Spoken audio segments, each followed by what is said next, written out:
உன் மனதில் உள்ள ஏக்கங்களும் பரிதவிப்பும் நான் அறியாமல் இருப்பேனா? உன் மன வலிமையை சோதிக்கும் அளவிற்கு எல்லா நிகழ்வுகளும் நடக்கின்றன. அவைகளை மெல்ல மெல்ல தாங்கி இன்று தாங்க வழியில்லாமல் சோர்ந்து போயிருக்கும் உன்னை எப்படி நான் சும்மா விடுவேன்? எல்லாம் சுகமாகிவிடும் என்று சொல்கிறீர்கள். ஆனால் என் வழிகள் அப்படியே இருப்பது போன்றுதானே நான் உணர்கிறேன் என்கிறாயா?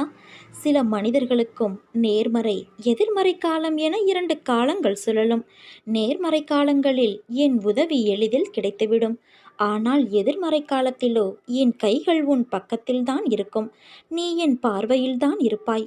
ஆனால் மனம் என்ற மாய உலகம் எதிர்மறையின் கட்டுப்பாட்டில் இருக்கும். உன் மனதில் சிம்மாசனத்தில் நான் அமர்ந்து இருக்கிறேன். இருந்தும் உன்னை விடுவிக்க நான் அதோடு போடும் வாக்குவாதம்.